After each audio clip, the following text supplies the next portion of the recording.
तो वहीं UP board की परीक्षा की तारीख घोषित हो गई है। 24 अप्रैल से यूपी बोर्ड की परीक्षाएं शुरू होंगी। हाई स्कूल की परीक्षा 24 अप्रैल से 10 मई तक चलेगी, जबकि इंटरमीडिएट की परीक्षा 24 अप्रैल से 12 मई तक चलेगी। इस बार यूपी बोर्ड हाई स्कूल और इंटर की परीक्षा में 56,03,813 छात्र और छात्राएं शामिल होंगे, जिनमें हाई स्कूल की परीक्षा में 29,94,312 छात्र छात्राएं और इंटरमीडिएट की परीक्षा में 26,09,501 छात्र छात्राएं शामिल होंगे। जहां तक बात हाई स्कूल की है तो इसमें 16,74,022 छात्र और 13,20,290 छात्राएं शामिल होंगी। वहीं इंटरमीडिएट की परीक्षा में 14,73,771 छात्र और 11,35,730 छात्राएं शामिल होंगी। हाई स्कूल की परीक्षा 12 कार्य दिवस और इंटरमीडिएट की परीक्षा 15 कार्य दिवस में खत्म होगी।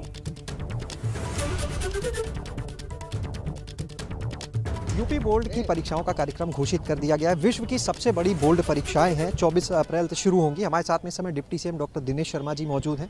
सर, विश्व की सबसे बड़ी बोर्ड परीक्षाएं इस बार भी 24 अप्रैल से हमारी हाई स्कूल इंटरमीडिएट की बोर्ड की परीक्षाएं शुरू हो रही हैं।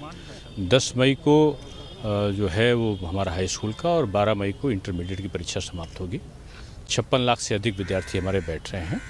परीक्षा की तैयारी के संदर्भ में हमारी प्रयोगात्मक परीक्षाएं शुरू होने वाली हैं और सभी अंतिम तैयारियों को परीक्षा केंद्रों के निर्धारण से लेकर अन्य वो हमारा बोर्ड बड़ी तेजी के साथ में कर रहा है। तो इस बार कोविड प्रोटोकॉल को ध्यान में रखते क्या केंद्रों की संख्या बढ़ा रहे हैं? पूरा कुछ थोड़े से 10% के अंदर ही केंद्र बढ़ेंगे और कोविड-19 का पूरा ख्याल रखा जाएगा। और सर, क्या निर्देश दिए गए हैं आपकी तरफ से?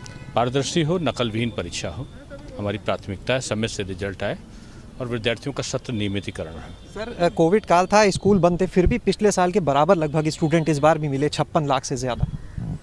ये अचीवमेंट है और मैं समझता हूँ कि हमारे मुख्य अतिथि डॉक्टर दिनेश शर्मा जी बढ़ती हुई उत्तर प्रदेश जो हमारा माध्यमिक शिक्षा बोर्ड है उसकी प्रतिष्ठा है, उसी कारण। तो हमने यहाँ पर सुना deputy CM doctor Dinesh Sharma ji को, जिन्होंने बताया कि बोर्ड परीक्षाएं 24 अप्रैल से शुरू होंगी। कोविड प्रोटोकॉल का पूरा ध्यान रखा जाएगा। जो परीक्षा की समय सारणी जारी कर दी गई, पिछली बार के मुकाबले लगभग 10% परीक्षा केंद्र बढ़ाए जा सकते हैं, क्योंकि सोशल डिस्टेंसिंग को भी मेंटेन किया जाना है। इसके अलावा जो माध्यमिक शिक्षा परिषद है वो परीक्षाओं को लेकर अपनी तैयारी तेजी से कर रहा है, जो जल्दी पूरी कर ली जाएंगी। कैमरा सहयोगी जितेंद्र के साथ शैलेश अरोड़ा, एबीपी गंगा, लखनऊ। 24 अप्रैल से शुरू होंगी बोर्ड की परीक्षाएं। यूपी बोर्ड की परीक्षाओं की तारीखों का ऐलान हो गया है। शैलेश हमारे सहयोगी लखनऊ से हमारे साथ जुड़ चुके हैं। शैलेश, अभी आपने deputy CM doctor Dinesh Sharma से बातचीत की। यूपी बोर्ड की परीक्षाओं की तारीखों का ऐलान हो गया है। किस तरह की चुनौतियां सामने आएंगी, क्योंकि अगर बात करें कोरोना काल की तो पूरे वर्ष स्कूल बंद रहे, अब स्कूल खुलने शुरू हुए हैं और जो यूपी बोर्ड की परीक्षाओं की तारीख भी तय हो गई है। बिल्कुल, निश्चित रूप से देखिए, अगर लवी हम पूरा देखें तो 19 अक्टूबर 2020 से जो विद्यालय थे 9वीं से 12वीं तक के, उनको खोल दिया गया था। जैसे जैसे कोरोना के आंकड़े घटे वैसे ही इन स्कूलों को खोलने की शुरुआत कर दी गई थी। इससे पहले ऑनलाइन क्लासेस चला करती थी। जब 19 अक्टूबर से क्लासेस खुली तो ऑनलाइन और ऑफलाइन दोनों मोड में क्लासेस का संचालन शुरू हो गया। और अब अगर बात करें 9 फरवरी से, यानी कल से एक बार पूरी तरह से, जैसे पहले कोरोना काल के पहले विद्यालयों का संचालन होता था, वैसे ही स्कूलों का संचालन फिर से शुरू कर दिया गया है। तो अगर देखें इन स्टूडेंट्स के पास, तो देखिए अक्टूबर के बाद से उनके पास फिजिकल क्लासेस का विकल्प आ गया। तो 9 फरवरी के बाद से तो ये कंपल्शन में आ गया है। 24 अप्रैल से जब परीक्षाएं होनी है तो इस बीच में लगभग 2-2.25 महीने का वक्त जो है इन स्टूडेंट्स के पास है।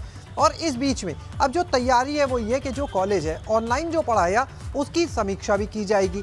समीक्षा के बाद उसी के हिसाब से उनको आगे रेमेडियल अगर ज़रूरत पड़ती क्लासेस की वो दी जा सकती हैं। दूसरी चीज़ देखिए, इस बार क्योंकि कोविड की वजह से ये बोर्ड भी जानता था, विभाग भी जानता था कि कोर्स पूरा नहीं हो सकता, इसलिए 30% सिलेबस जो था यूपी बोर्ड में उसमें कटौती की गई थी। क्लास 9 से 12 तक 30% सिलेबस को घटाया गया था। जाहिर है कि पिछले साल जो सिलेबस था उसके मुकाबले इस बार 70% सिलेबस है और उस 70% सिलेबस के लिए कुछ समय पहले ही मिल चुका है और बाकी जो समय है अब उसमें कैसे तैयारी करनी है इस पर फोकस होगा और इसीलिए क्लासेस का रेगुलर जो संचालन है उसको शुरू कर दिया गया है। लेकिन इस बात से बिल्कुल इनकार नहीं किया जा सकता कि चुनौती बड़ी है। बिल्कुल निश्चित रूप से चुनौती बड़ी है, क्योंकि ऑनलाइन क्लासेस में उस तरह की चाहे डाउट सॉल्विंग की बात हो, चाहे उस तरह से पढ़ाई की बात हो, वो संभव नहीं हो सकती है। एक प्रयास हो सकता है, तो ऐसे में कुछ मेहनत जरूर अधिक करनी पड़ेगी। चलिए, चुनौती काफी बड़ी है। बहुत बहुत शुक्रिया आपका फिलहाल इस तमाम जानकारी के लिए।